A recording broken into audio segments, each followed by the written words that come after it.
Hello guys, welcome to my YouTube channel. কেমন আছো তোমরা? এখন আমরা কথা বলবো হচ্ছে ইন্ডিয়ান এবং ইন্টারন্যাশনাল সিনেমার বেশ কিছু লেটেস্ট আপডেটস নিয়ে, ইন্টারন্যাশনাল সিনেমার কিছু বক্স অফিস কালেকশন নিয়ে যেগুলো রিসেন্টলি রিলিজ হয়েছে। তার পাশাপাশি আমাদের ইন্ডিয়ার রিসেন্টলি রিলিজ হওয়া সিনেমার কিছু বক্স অফিস নিয়েও কথা হবে। তো এইসব নিয়ে কথা হবে, চলো ভিডিওটা শুরু করা যাক। সব থেকে প্রথম আপডেটগুলো নিয়ে কথা বলবো। সব থেকে প্রথম আপডেটটা যেটা এই মুহূর্তের বিগেস্ট আপডেট, এবং সেটা শাহরুখ খানকে নিয়ে। এসআরকে এর আপকামিং সিনেমা যেটার নাম হলো দ্য কিং, যাতে এসআরকে এর মেয়ে সুহানা খানও আমরা তাকে দেখতে পেতে চলেছি। এটা একটা অ্যাকশন থ্রিলার ফিল্ম হবে। এটাকে ডিরেক্ট করেছে হচ্ছে সুজয় ঘোষ, সে ডিরেক্ট করবে। এই সিনেমার শুটিং খুব শীঘ্রই চালু হবে। তো এই সিনেমা থেকে আপডেট উঠে আসছিল কিছুদিন আগে যে এই সিনেমার ভিলেন কে হবে।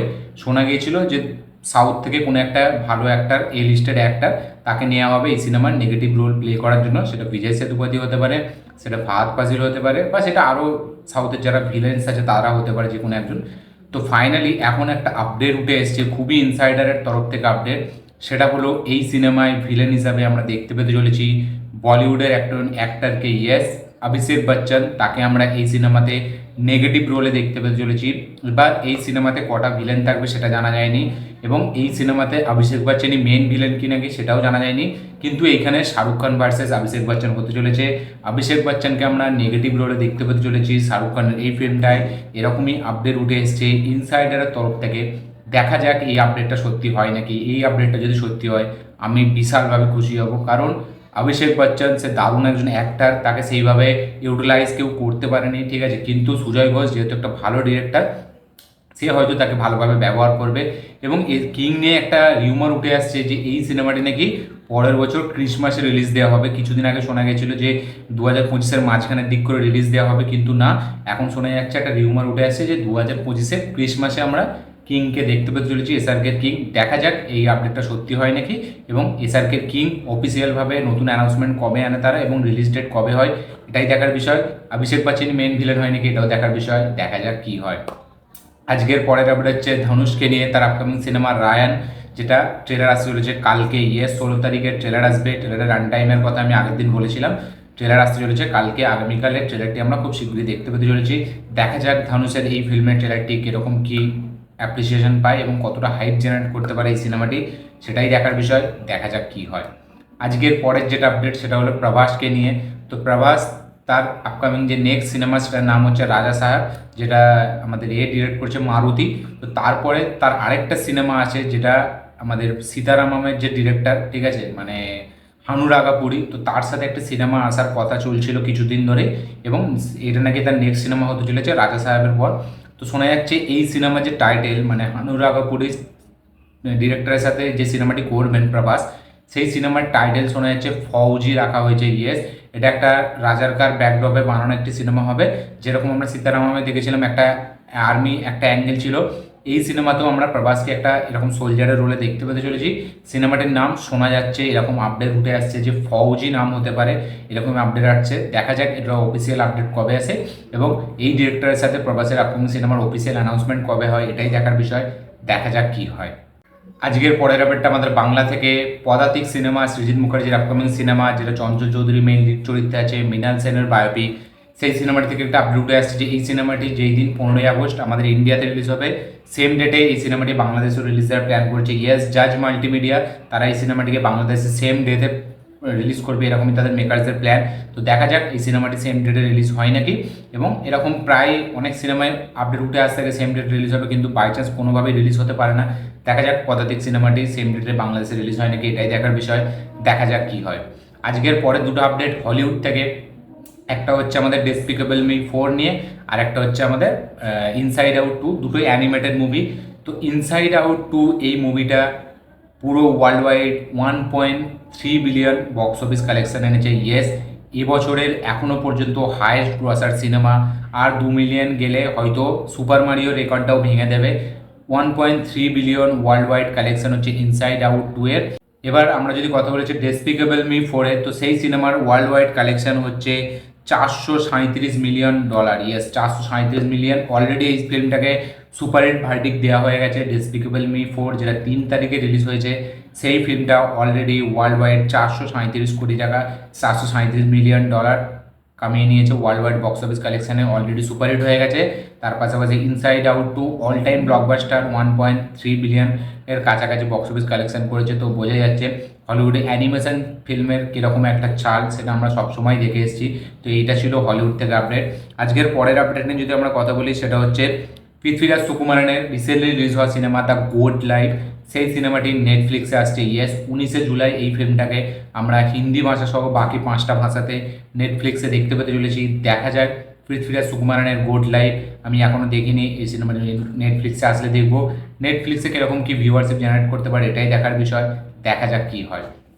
আজকের পরের যেটা আপডেট সেটা হলো পুষ্পা দা রুলকে নিয়ে। ইয়েস, পুষ্পা 2 এবছরের মোস্ট অ্যান্টিসিপেটেড সিনেমা আল্লু অর্জুনের, এবং বলা যায় সে ভারতীয় সিনেমা হিসাবে নাম্বার 1 পজিশনে আছে মোস্ট অ্যান্টিসিপেটেড সিনেমা। তো এই সিনেমাতে কিছুদিন আগে শোনা গেছিলো তৃপ্তি ডিমরি আইটেম সং প্লে করবে, তার আগে জাহ্নবী কাপুরেরও নাম শোনা গেছিলো, সামান্তার নামও মাঝখানে একবার শোনা গেছিলো। তো ফাইনালি এখন জাহ্নবী কাপুরকেই ভাবা হচ্ছে, মেকার্সরা তাকেই ভাবছে। কিন্তু জাহ্নবী কাপুর যে চার্জটা করেছে সেটা হচ্ছে 4 কোটি টাকা। ইয়েস, 4 কোটি টাকা, মানে সাউথের একটা কোনো বড় অ্যাক্ট্রেসও যারা আছে এই লিস্টের অ্যাক্ট্রেস তারাও 4 কোটি টাকা চার্জ করবে না। তো এখানে জাহ্নবী কাপুর 4 কোটি টাকা চার্জ করেছে। তো মেকার্স নিয়ে চিন্তাভাবনা করছে। তো দেখা যাক, হয়তো আমরা পরে জাহ্নবী কাপুরকে মানে আমরা পুষ্পা 2 আইটেম সং প্লে করতে দেখতে পেতে পারি। দেখা যাক এটার অফিসিয়াল আপডেট কবে আসে। আজকের পরের যেটা আপডেট সেটা হলো আমাদের গেম চেঞ্জারের নিয়ে। তো গেম চেঞ্জার রামচরণের আপকামিং সিনেমা, যেটা শঙ্কর ডিরেক্ট করেছে, যেটা শঙ্কর ইন্ডিয়ান সিনেমার পাশাপাশি গেম চেঞ্জারও সে ডিরেক্ট করছিল, একসাথে দুটো সিনেমা। এবার গেম চেঞ্জার যেহেতু অনেক ডিলে হয়েছে, অনেক পোস্টপন হয়েছে, শুটিংয়ে প্রচুর দেরি হয়েছে, এবং এর সিনেমার বাজেট বাড়তে বাড়তে 400 কোটি প্লাস হয়ে গেছে। ইয়েস, এখনও পর্যন্ত আপডেট 400 কোটি টাকা প্লাস বাজেট হয়ে গেছে এই সিনেমার। দেখা যাক ফাইনাল বাজেটটা কোথায় গিয়ে দাঁড়ায়, এবং এই সিনেমার এই বাজেটটা কি রিকভার করতে পারে নাকি। অলরেডি আমরা দেখছি ইন্ডিয়ান 2 শঙ্করের one of the most roast film হয়ে গেছে। আমরা রিভিউ দেখছি, ঠিক আছে, ক্রিটিক্সদের তরফ থেকে বলুন বা রিভিউজার যারা আছে তাদের তরফ থেকে খুবই বাজে ওয়ার্ড অফ মাউথ পাচ্ছে, এবং অডিয়েন্সের তরফ থেকেও বাজে ওয়ার্ড অফ মাউথ পাচ্ছে। দেখা যাক শঙ্কর গেম চেঞ্জার দিয়ে কামব্যাক করতে পারে নাকি। 400 কোটি টাকা প্লাস বাজেট হয়ে গেছে, দেখা যাক এই বাজেটটা রিকভার হয় নাকি। আজকের পরের যেটা আপডেট সেটা হলো কাঙ্গুবা থেকে সূর্যার upcoming most anticipated most hype cinema, মানে হচ্ছে কাঙ্গুবা। তো এই সিনেমা থেকে আপডেট উঠে এসছে এখন অফিসিয়ালভাবে যে এই সিনেমার প্রথম যে গান সেটা আসতে চলেছে সূর্যার বার্থডের দিন। ইয়েস, 23শে জুলাই এই সিনেমার ফার্স্ট গান আমরা দেখতে পেতে চলেছি। এটা দেবী শ্রীপ্রসাদ মানে যে মিউজিক ডিরেক্টর সে কনফার্ম করেছে। দেখা যাক এই গানটা কীরকম হয়, এবং এই গানটা কোন মানে কীরকম টাইপের গান হয় এটাই দেখার বিষয়। তার পাশাপাশি এই গানটা সিনেমাটির জন্য কতটা হাইপ জেনারেট করতে পারে এটাও দেখার বিষয়। 23 তারিখে হয়তো সূর্যার 44 যেটা কার্তিক সুবরাজের সাথে ডিরেক্ট করছে সেটা থেকেও হয়তো কোনো একটা আপডেট আসতে পারে। দেখা যাক সূর্যার বার্থডে দিন সূর্যার ফ্যান্সদের জন্য কী কী ট্রিট প্ল্যান করেছে সূর্যা, এটাই দেখার বিষয়, দেখা যাক কী হয়। আজকের পরের যেটা আপডেট সেটা হলো সারফিরাকে নিয়ে।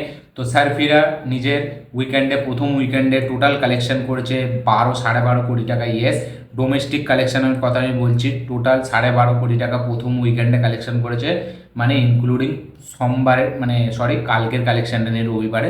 তো সারফিরা 12.5 কোটি টাকা ডোমেস্টিক কালেকশন করেছে, নেট কালেকশন।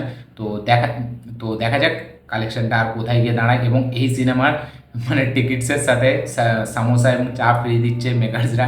এটা আমি দেখছিলাম একটা এতে গুগলে, এটা করতে করতে এসেছিলো। তো বোঝা যাচ্ছে অক্ষয় কুমারের বাজার কীরকম চলছে, দেখা যাক তার কোন সিনেমাতে কামব্যাক হয়।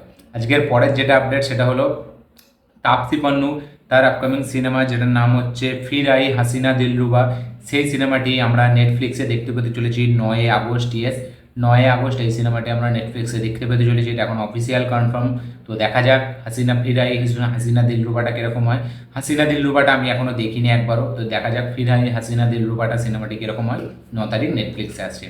আজকের পরের আপডেটটা নিয়ে যদি আমরা কথা বলি সেটা হচ্ছে কালকির বক্স অফিস কালেকশানকে নিয়ে। ইয়েস, কালকির বক্স অফিস কালেকশান টোটাল 18 দিনে এই সিনেমাটির ট্রেড ফিগারে নেট কালেকশান হচ্ছে 255 কোটি টাকা। হিন্দি নেট কালেকশানের কথা আমি বলছি। ইয়েস, হিন্দি নেট কালেকশানে 255 কোটি টাকা এটা নেট কালেকশান, এবং ট্রেডসদের ফিগার অনুযায়ী এই সিনেমাটির যে বক্স অফিস কালেকশান সেটা হয় 964 কোটি টাকা ওয়ার্ল্ড ওয়াইড। এরকমই আপডেট উঠে এসছে ট্রেড ফিগারে 964 ওয়ার্ল্ড ওয়াইড, এবং প্রডিউসার ফিগারে তো অলরেডি 1000 কোটি টাকা হয়ে গেছে। তো বোঝা যাচ্ছে ব্লকবাস্টার ট্যাগ পেয়েই যাবে কিছুদিন পর।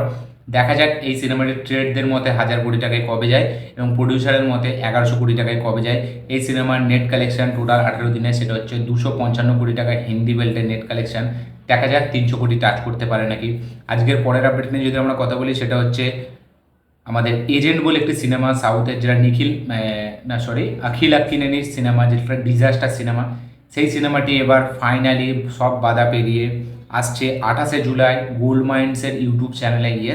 গোল্ড মাইন্ডসের ইউটিউব চ্যানেলে এটা 28 তারিখ প্রিমিয়ার হবে এই সিনেমাটি। দেখা যাক এই সিনেমাটি ইউটিউবে কীরকম ভিউয়ারশিপ জেনারেট করতে পারে, কারণ আমরা দেখেছি সাউথের খুব ফ্লপ সিনেমা কিন্তু ইউটিউবে খুব ভালো ব্যবসা করে, ইউটিউবে খুবই দারুণ একটা ভিউজ জেনারেট করে। দেখা যাক এজের, যেটা একটা বিশাল ডিজাস্টার ফিল্ম, সেই ফিল্মটা ইউটিউবে কীরকম কী রেসপন্স আনে, এটাই দেখার বিষয়। দেখা যাক কী হয়। এবং আজকে লাস্ট যেটা আপডেট, সেটা হলো ইন্ডিয়ান 2 এর বক্স অফিস কালেকশন। ইন্ডিয়ান 2 প্রথম উইকেন্ডে ওয়ার্ল্ড ওয়াইড 109 কোটি টাকার কালেকশন করেছে। তার মধ্যে ডোমেস্টিক কালেকশন হচ্ছে 69 কোটি টাকা, ওভারসিজ কালেকশন হচ্ছে 40 কোটি টাকা। 40 কোটি টাকা ওভারসিজ কালেকশন মানে বাইরের, এবং 61 কোটি টাকা 69 কোটি টাকা আমাদের ইন্ডিয়া থেকে। তো ফিল্মটা খুবই খারাপ রিভিউ পাওয়া সত্ত্বেও প্রথম উইকেন্ডেই 110 কোটি টাকার টাচ করে ফেললো। এখান দিয়েই বোঝা যায় সাউথের হিরোদের স্টারডাম কোন লেভেলে। সেখানে কমল হাসান বলুন, রজনীকান্ত বলুন, বিজয় বলুন, ঠিক আছে, তাদের মানে খারাপ সিনেমাও 100-200 কোটি টাকা জাস্ট 2-3 দিনে পার করে নেয়, যেটা আমাদের বলিউডের অনেক ভালো ভালো অ্যাক্টারদের সিনেমাও লাইফ টাইম হয় না। তো এখান থেকেই বোঝা যায় ফ্যান ফলোয়িং সাউথের হিরোদের কোন লেভেলে। আমি কাউকে ছোটো করছি না, কিন্তু এরকম একটা সিনেমার ছল কিন্তু একমাত্র সাউথেই দেখা যায়। এত বাজে পজিটিভ ওয়ার্ড অফ মাউথের সাথে 100 কোটি টাকা টাচ করে ফেললো। সেটা কমল হাসান বলেই পেরেছে, হয়তো রজনীকান্ত বলেই পারবে, হয়তো বিজয় বলেই পারবে। দেখা যাক কমল হাসানের এই ইন্ডিয়ান 2 লাস্ট কালেকশন কোথায় গিয়ে দাঁড়ায়, এটাই দেখার বিষয়। দেখা যাক কী হয়। এই ছিল টোটাল আপডেটস, ইন্ডিয়ান আপডেটস, এবং তার পাশাপাশি ইন্টারন্যাশনাল আপডেট, কিছু বক্স অফিস কালেকশন ইন্ডিয়ান এবং ইন্টারন্যাশনাল, এইসব ব্যাপারগুলো জেনে আপনাদের কি মতামত, আপনাদের কি বক্তব্য, অবশ্যই কমেন্টে জানান। আমার এই ভিডিওটি ভালো লেগে থাকলে লাইক শেয়ার কমেন্ট করে দিন। চ্যানেলটিতে নতুন হলে চ্যানেলটিকে সাবস্ক্রাইব করুন, বেল আইকনটি প্রেস করতে ভুলবেন না। দেখা হচ্ছে পরের ভিডিওতে, ততক্ষণের জন্য বাই।